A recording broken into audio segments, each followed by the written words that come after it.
What connected both my wife Targ and me to All Souls Church?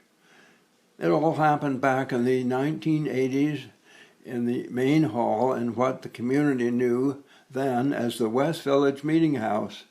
The event we joined in this hall introduced us not only to our new church, but to its community as well. The main hall has continued to serve as a connector to the larger community over many years.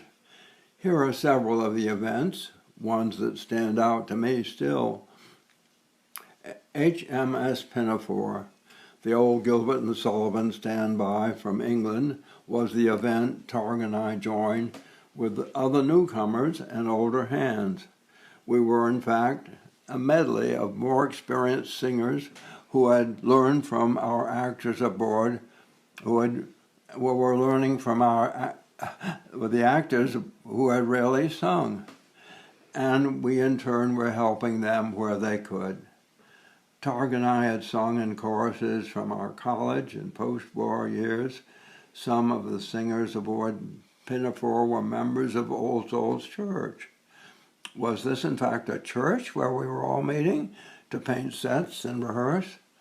I think it was Marshall Williams, a drama director at Putney School, who became our director. Kathy Stockman, then director of the Brattleboro Music Center, rehearsed and directed our singing. The BMC had had close ties with All Souls, storing some of its risers and sets in the large storage room off Main Hall. Our popular operetta gathered in such numbers from the community that we ran through 2 extra weekend performances with a full hall for each. Some years later, our own Charles Butterfield and Edie Thomas, then chorus director of All Souls, led our church through an evening of 2 short Gilbert and Sullivan operettas, Cox and Box and Trial by Jury. These were assembled and produced again in our own main hall, billed as a fundraiser for our church. Our minister, Barbara Hassan, and many of our members joined other performers from the community to invite the whole community. It was great fun and highly successful.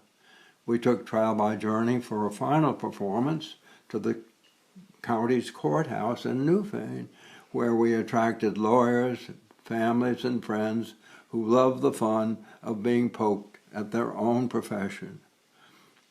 I'm more than ever convinced now that our church needs to stay connected to the community around us, even though we are trying to solve the problems of the world.